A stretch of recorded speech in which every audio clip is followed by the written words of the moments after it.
Hello guys, today we will discuss device authentication using X509 certificate. And guys, we will understand it in simple words. And trust me guys, once you have gone through these videos, you will have a clear understanding of what X509 certificate is and how we can use it to authenticate our IoT devices. So, we will understand the terms in it like certificate, private key, root certificate, intermediate certificate, and again we will understand it in layman terms. Then we will discuss steps to configure X509 authentication. Then in our upcoming videos we will actually create certificates and private keys. Then we will install this certificate in DPS and we will have a practical demo to register our devices using X509 authentication in Azure IoT Hub. And finally, we will discuss benefits of X509 and why we have chain of X509 certificates. So now let's go to the next slide. Okay, now let's discuss what X509 certificate is. So guys, in simple words, it's just a file with .cer or .pem extension. And if I show you one such sample file, so guys, if you can see, I have opened one folder on my local computer and you can see few of these files and you can see the extension PEM, right? The ones I am clicking on. So these are nothing but the certificates. Now consider certificate as ID card issued by our college or university. So we get entry in college only after we show ID card, right? And if ID card is signed and if it's issued by college ABC, then we will get entry only in college ABC and not in other college, right? It makes sense. And now let's discuss what X509 certificate authentication is. So when we say X509 authentication, it means two things, that is certificate and private key. And again, this certificate, it is nothing but .pem or .cer file and private key is a string. So guys, why we have this private key, we will discuss it in a few minutes. So as of now, don't worry who provides this certificate to us or how we can create this certificate. But as of now, let's just assume we have one such certificate available with us. That is, we have one such .pem or .cee or .cer file available with us and also private key. Okay, now once we have certificate and private key available with us, then the high level flow for X509 certificate authentication is this one. So first we will upload this certificate, that is this .pem file in IoT Hub. Let's call it root certificate. Then we will create another certificate using this root certificate. Let's call it device certificate. So guys, how we can create this device certificate from root certificate, again we are going to say it practically. As of now, just remember, we will execute few commands using this root certificate to generate device certificate. And then this device certificate, it is injected in IoT device. Okay, so now when this device, that is IoT device, is turned on for the first time, it tries to authenticate with IoT Hub and it will send the device certificate to IoT Hub, right? So now device gets authenticated because IoT Hub knows that the device certificate was created by itself. That is, it was created by the root certificate which has been installed in IoT Hub, right? So this is the same thing. You see, when we show ID card, we get entry in college ABC because that ID card, it was issued and it was signed by college ABC only. So with whatever discussed so far, can we say that these are the steps to configure X509? So first we need to get X509 certificate and we get it from CA. So CA is Certificate Issuing Authority. Then we install this X509 certificate in IoT Hub or or most probably we will install it in device provisioning service. So guys, what is this device provisioning service, that is DPS? We have already discussed in our previous videos. So basically we can register our devices directly in IoT Hub, but the more practical approach is we use device provisioning service. So the devices, they get enrolled in device provisioning service, and through device provisioning service they will be registered in IoT Hub, and using this device provisioning service is the most preferred and practical approach.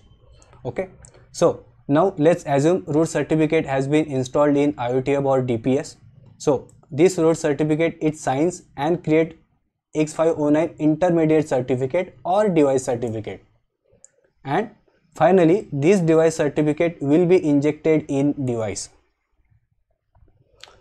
And so when device is turned on for the first time, it will be authenticated and connected to IoT Hub, as it will again present that device certificate which was signed by that root certificate itself.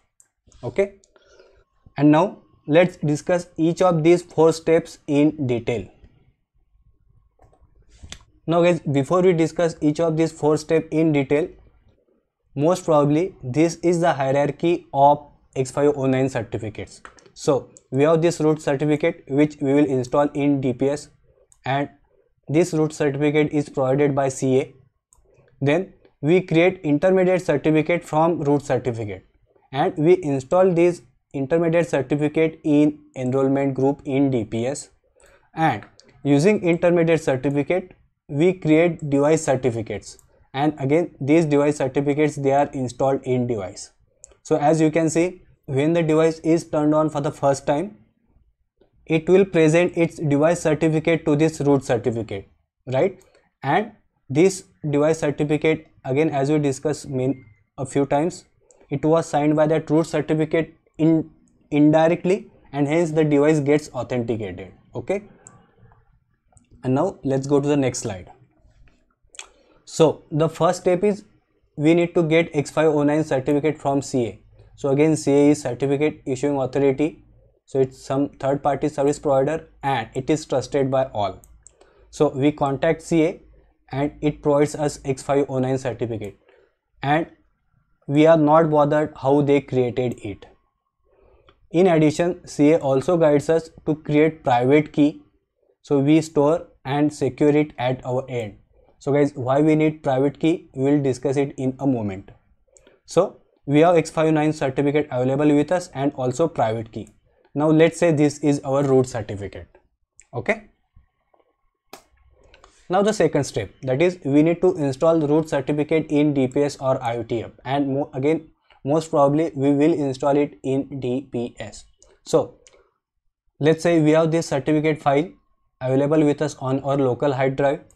So we upload it in DPS. So uploading it is like we are uploading any other normal attachment. Okay, so it's the same process. But after we have uploaded this certificate in DPS, DPS says that please solve the proof of possession challenge. Okay, and let's discuss what this proof of possession challenge is. So basically what DPS says is, this DPS which you uploaded, that is valid, but prove me that you are actually the owner of this certificate. So what we will do is we will generate something called verification certificate using the private key which we have against our X509 certificate. Okay, so we present this verification certificate to DPS and it verifies that verification certificate, and finally this root certificate, that is X509 certificate, it will be installed in DPS. So guys, now as you can imagine, we have this private key so that we can generate this something called verification certificate, and using verification certificate we can prove to DPS that we are actually the owner of X509 certificate. So again, this was the second step, and now we have installed our root certificate in DPS. Now the third step, we will create intermediate or device certificates using root certificate. So again, now we have the root certificate with us, so we will run some commands. So we will run some git bash or PowerShell ISE commands, and using X509 root certificate which we have, we will create X509 intermediate certificate from this root certificate. So again guys, no knowledge of git bash or these commands is needed, and we will simply follow official Microsoft documentation to create such intermediate certificates. Now again, using this intermediate certificate we can create another intermediate certificate and so on. And now you can imagine we can have this chain of X509 certificates. Okay, and at last we create X509 device certificate. It is also called leap certificate as well. We can create it using intermediate certificate. So guys, of course we can create this device certificate using root certificate as well, but the more practical and preferred approach is this one. That is, we have root certificate, then intermediate certificates, and again we can have multiple intermediate certificates in this chain, and finally at the last we have this device certificate. So we have created device certificate using intermediate certificate, and finally this device certificate, it is injected in device. And again, as of now, how exactly it's been injected, don't worry, just remember that now X509 device certificate has been injected or installed in that device, and device has private key as well. Okay, and guys, in fact every entity which has X509 certificate, it will have its associated private key as well. So for example, again if you go here, you see this is the root certificate which we installed in DPS. It has its corresponding private key. Intermediate certificate which we can install in enrollment group, it also has its corresponding private key. Similarly, device certificate also has its corresponding private key. Okay, and now the fourth step, that is actual device authentication happens. So when the device is switched on for the first time, it will pass on its X509 device certificate to IoT Hub. Again, this happens behind the scene when the device is switched on. And guys, remember, the device, that is our IoT device, it already knows to which DPS or IoT Hub it needs to connect.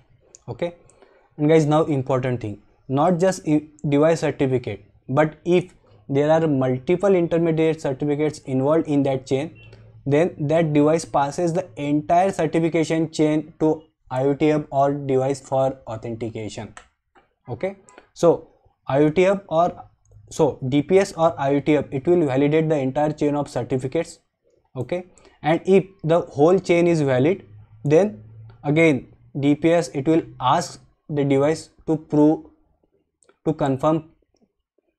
complete proof of possession challenge, right? So what DPS says is, hey device, the certificate and chain of certificates which you provided to me, they are valid, but prove me that you are the owner of device certificate which you presented to me. So again, device will validate it by creating verification certificate using the private key it has.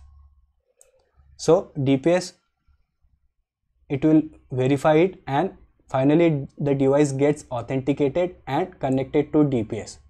So guys, now we can imagine securing the private key is the must. Okay, so guys, that was the introduction to X509 certificates. So don't worry if few concepts are not fully understood. Anyway, we will discuss it in more detail, and we will have practical demo as well in our upcoming videos.